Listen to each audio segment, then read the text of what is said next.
Hey, this isn't our usual content, but it's not every day that you get invited to be the commencement speaker at a college, which I did. There's a place called Bryn Athyn College. This is one of a very few colleges that teaches courses about Swedenborg. It's also where I got my associate's degree back in the old 06. They called me up and said, will you talk about what you're doing with Off the Left Eye? And I said, okay. So the cool thing is I got to tell them about Swedenborg and what that means to me. The challenge is I got to not put them to sleep. Let's see how I did.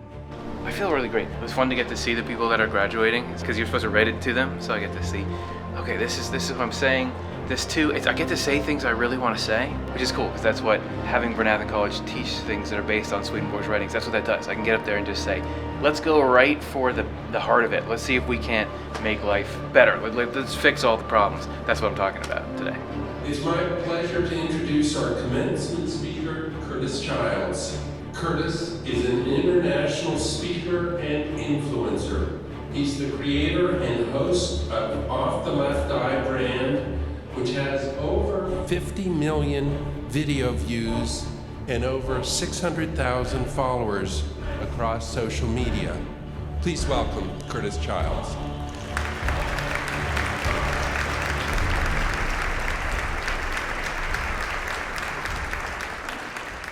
Thanks. Just give me a second, because we got to get this mic just right. Let me start and do the thing that I have to do and not get it wrong. Chancellor Buss, President Carswell, family, friends, especially graduates, congratulations on today and all the hard work that it signifies. Way to go. Should we give them a quick round of applause? So,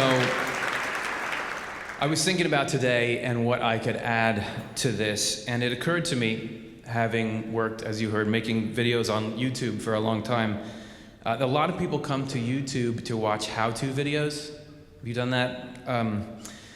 Given that all of you graduates are about to go out into grown-up life, you're probably going to be doing a lot of looking up how-tos, like how do you do a good job interview? My drain is clogged. How does that not happen anymore?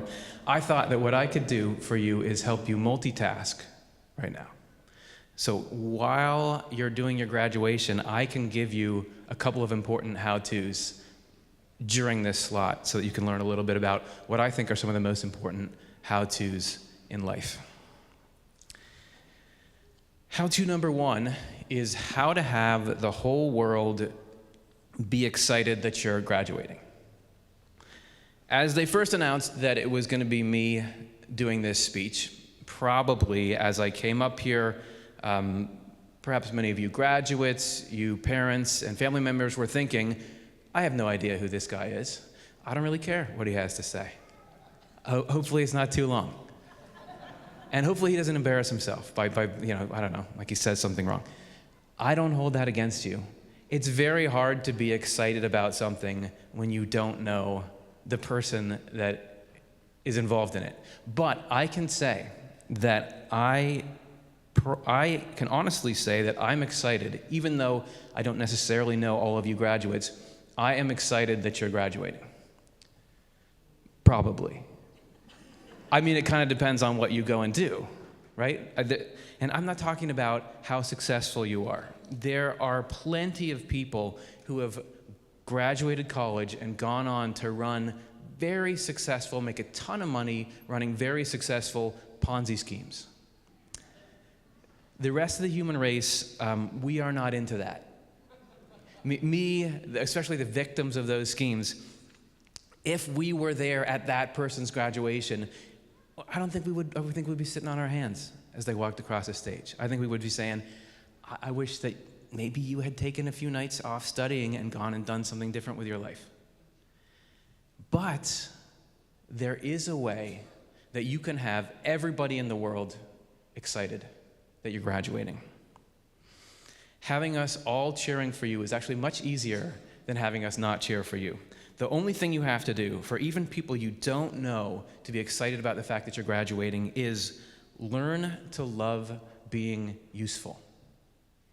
Learn to love your craft. Learn to love making a difference.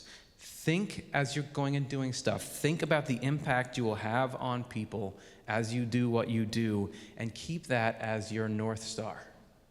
Then, whatever occupation you're in, whether you're a teacher or an architect or a parent, you will do that work honestly, justly, and faithfully because you know that it's the right thing to do. And that sounds small, but that is the greatest gift that you can give the human race. Because imagine what kind of world we would live in if everybody was doing that. Love usefulness, and then all of us are rooting for you. So that's how-to number one.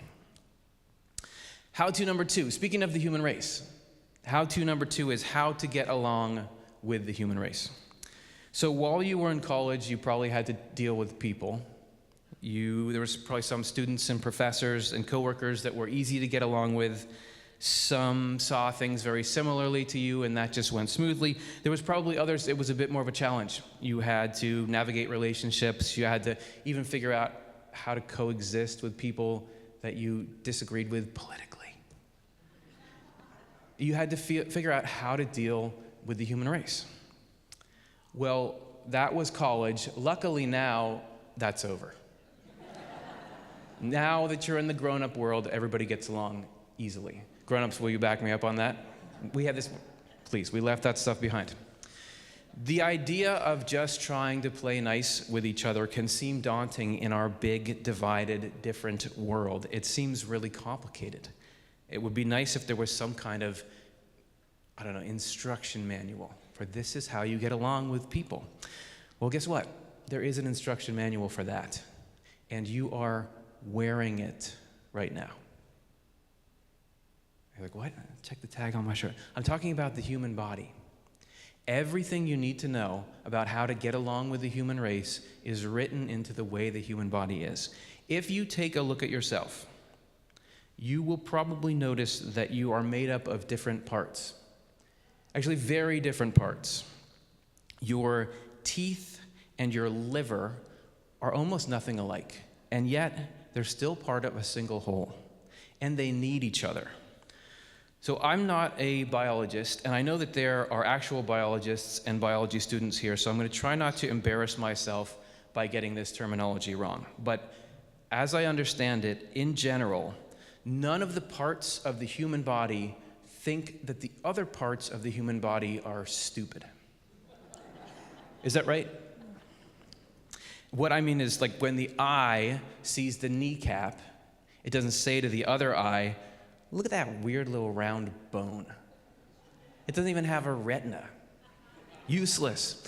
No, the eye doesn't say that. You know why the eye doesn't say that? Because it knows that if the kneecap was not just like it is, in the place where it is, the eye would just be looking at the ground. Like face plant is what we call that. Some parts of the body are rigid. Some are flexible. Some are complex, some are focused. It's the interplay of those that makes the body work as well as it does. Some people are rigid and slow to change. Some people are restless and they always want to try something new. It's a mix. It's always going to be a mix. Your neighbors are going to be a mix. Your coworkers are going to be a mix. The people that post the stuff online that drives you crazy, that's going to be a mix of people. Some people like to think a lot. Some people like to do. Some people like to support. What you can do to get along with the human race is look for how whatever they do, this person that's different from you, how does that possibly help this company that I'm in with them, or help society, and appreciate that. Some people seem stubborn in their thinking. Some people seem wishy-washy in their thinking. Some people want to push toward new things. Some people want to preserve old things. Both can be good, and they can be good at the same time. We need some people to be rigid and some to be malleable, just like you have to have tendons and bones to get the movement thing to happen. The message I'm trying to give is, don't hate the kneecap for being a kneecap. Look for what its use to the greater whole is. Look for what it brings to the table that you don't, and how you can work with it. The model and instructions for how to get along were put there by God in every one of us. As Emanuel Swedenborg put it, it is a secret not yet known in this world that heaven, taken in a single all-inclusive grasp, reflects a single individual. So that's how to get along with the human race. The next how-to is how to have what even CEOs are looking for. So once I was part of this leadership group, and we would meet in Washington, D.C. It was a program, and just about, not me, but just about everyone else in that program was either a CEO or a founder or both. These were high-powered people, and the program had its own philosophy, its own code of conduct, its ethics that we were trying to learn and incorporate in what we were doing. And it was great. It had some great ideas, so I wasn't trying to put too much of my Swedenborgian philosophy in there. But eventually, some of the people in the group began to be aware of some of the things I had done online, and they started asking me a little bit more about it. We were at a retreat near the end of the program. We're actually around a campfire, and people were saying, okay, just tell us a little bit more about your worldview. And I thought, okay, I will. And I thought maybe I would give a quick 5-minute overview to these people who already had everything that they needed. I talked for 50 minutes that night. Because each time I would try to wrap it up, someone else would have a question or they want to know more. They absolutely, absolutely loved it. And for months after that, I was getting follow-up emails and calls from these powerful people looking for more. All I told them was what you got in your Religion 101 class. Don't discount the importance of the religion. People at the top, maybe even more so, are still looking for how to live rightly and a sense of what it's all for and what the good life is. In my own life, I've had some successes sometimes, but it's not where happiness comes from. For me, the teachings of the new church and the life that leads to, that's where happiness comes from. The last how-to, just a little one, is how to be invincible. You are not the only one involved in running your life. There is a bigger plan, and it's a bigger plan that you can trust. And you may say, I don't believe that. You're just some little religious guy saying that at a little graduation. Okay, fine. Here's a quote for you. Again, you can't connect the dots looking forward. You can only connect them looking backwards. Sometimes, so you have to trust that the dots will somehow connect in your future. You have to trust in something, your gut, destiny, life, karma, whatever. That approach has never let me down, and it has made all the difference in my life. Do you know who that was? Anybody? Steve Jobs at Stanford's commencement. So if it's good enough for Steve Jobs, think about it. Maybe it's good enough for you. Emanuel Swedenborg would call that thing that you can trust divine providence. And he wrote, through his divine providence, God is taking care of everything. Which sounds good. Who's going to argue with that? It sounds good, but it can be difficult to know how to live like you believe that. So here is the best method that I've ever found for doing that. It's even one that I used in the preparation for this speech. So my grandfather died before I was born. My middle name is his name, but I never got to meet him.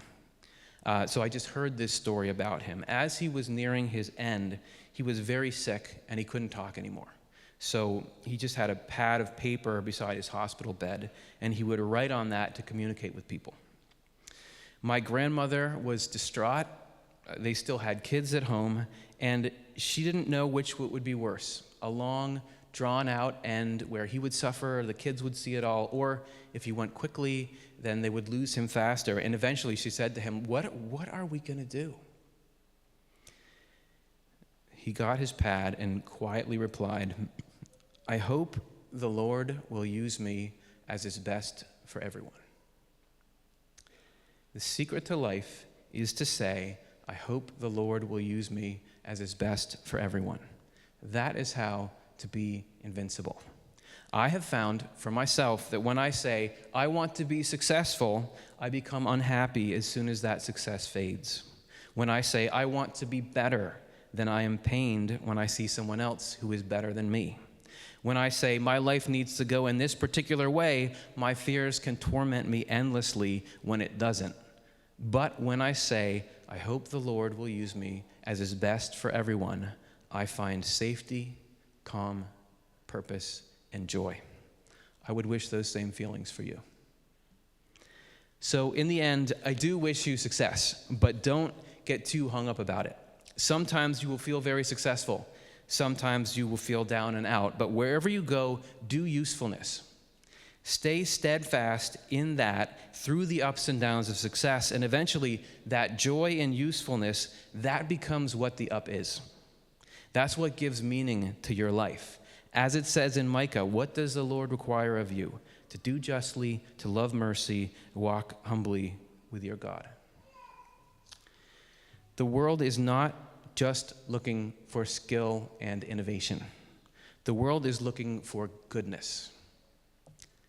But the world is not just looking for goodness. The world is looking for skill and innovation too. Be both. Goodness and skill. Love and wisdom. Love without wisdom is nothing. Wisdom without love is nothing. Love is not all you need. Go and be both. Then if you do that, everyone in the world will be cheering for you. Even though the world might not technically know that you're graduating right now, if they did know and knew the code that you would go and live your life by and the impact that would have on the human race, they would absolutely be overjoyed that you are graduating. In that way, everyone in the world and who is to come into the world is right here in this room right now cheering for you as you walk across the stage. And I'm with them. Jesus Christ famously said that if we love him, we should feed his sheep. Let's go and do likewise. Thank you.